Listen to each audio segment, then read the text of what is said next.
જય ઠાકર, જય માતાજી, રામ રામ। કેમ છો મિત્રો? મોજમાં? આપણે પણ થોડાક મોજમાં, થોડાક દુઃખી। એનું કારણ છે કે આપણે જે ગાય છે તુલિકા એ બીમાર પડી ગઈ છે અને બીજી બધી ગાયો દોવાઈ ગઈ છે, હજી વાડામાં પૂરતી હતી છે આગળ આપણે આમાં। એટલે પશુ ડૉક્ટરને આપણે ફોન કર્યો, એ આવે બાટલા એને ચડાવી દઈએ। કાલે ચડાવ્યા હતા, આજે પણ ચડાવવાના છે। બે બાટલા 2-4 ઇન્જેક્શન જે હોય। અને મોજમાં થોડુંક રહેવું પણ પડે, એનું કારણ છે બધા વિડીયોમાં કહું, કેમ કે મોજમાં ન રહી તો ગાયની સાર સંભાળ આપણે રાખી ન શકી, સેવા એની કરી ન શકી। તો હાલો મારી ગાય બતાવું તમને।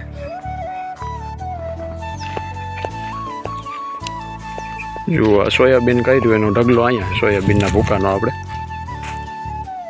જે ગાયું આમથી ચરીને આવે તો આ બધું ખાય અહીંયા। ઓલી બાજુ તુર છે વાવેલી, જે આમાં જોઈ શકાય।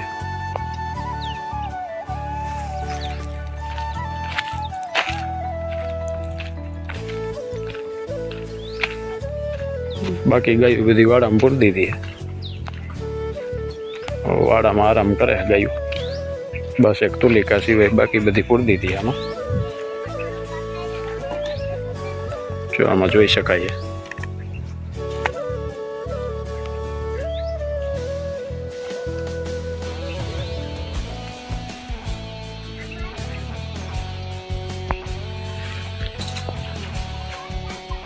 પાડી આપણે અહીંયા સરે છે, વાસળીઓની રાહ જોવે છે। ગાયો છૂટે પછી વાસળીઓ છોડી આપણે।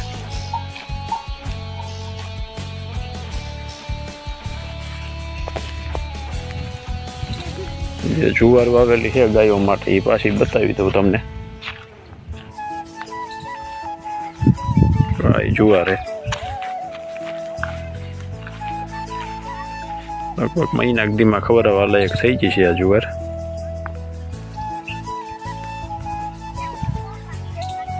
જુવાર હજી ગાયો માટે વાવી હતી। જોકે બાકી બધી ગાયો તો મેં છોડી છે, ઓલા વાડામાં પૂરી દીધી છે, અને આપણી ગાય અહીંયા છે જે બીમાર ગાય રહી વાડામાં છે। જો શોભાની વાસળીને જે અહીં બાંધેલી છે એને આમ આગળમાં ચરવા બાંધવાની છે, આગળ આમ બાંધી દઈશું। ગાયું છૂટી છે, લગભગ સવારના 10 વાગ્યા છે ને આપણે બ્લોગ ચાલુ કરી દીધો। આપણો ટાઈમ હોય નહીં બનાવવાનો, પણ હવે ગાની તબિયત જ એવી હતી કે એમ થયું કે થોડોક બ્લોગ બનાવી લઈએ આપણે।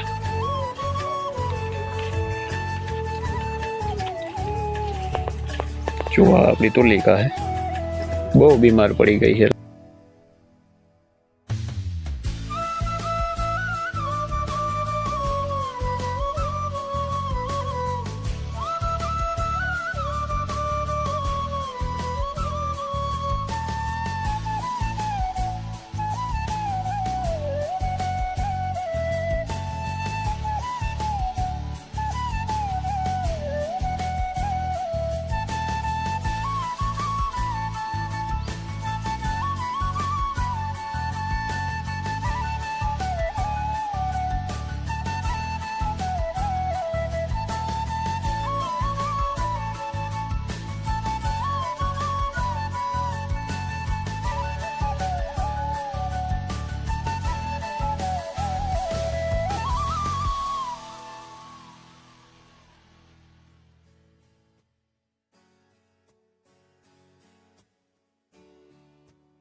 જુઓ ભાઈ, અને આ થોડીક તાવની ગોળીઓ છે અને આ લીવર ટોનિક છે ગાને પવાનું।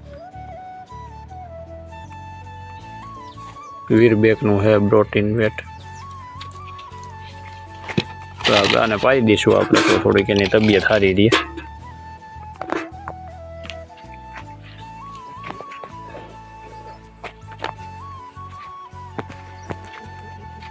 જુઓ એને ઠંડી જેટલી છે ગાને, હજી ધ્રુજે છે। જો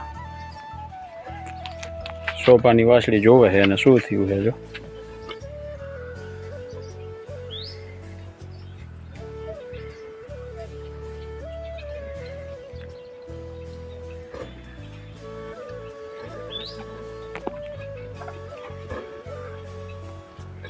એને પણ બધી ખબર પડે, કેમ કે એ બોલી નથી શકતું, પણ ભગવાને એને બધું આપ્યું છે, મગજ બુદ્ધિ બધું જાણે છે કે ભાઈ આ બીમાર છે, જો એની ભાષામાં એ વાતું કરે.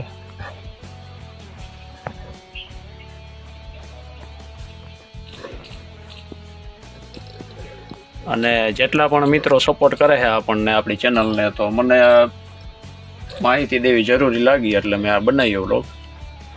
ભાઈ આપણી ગા હાજી થઈ જાય બસ.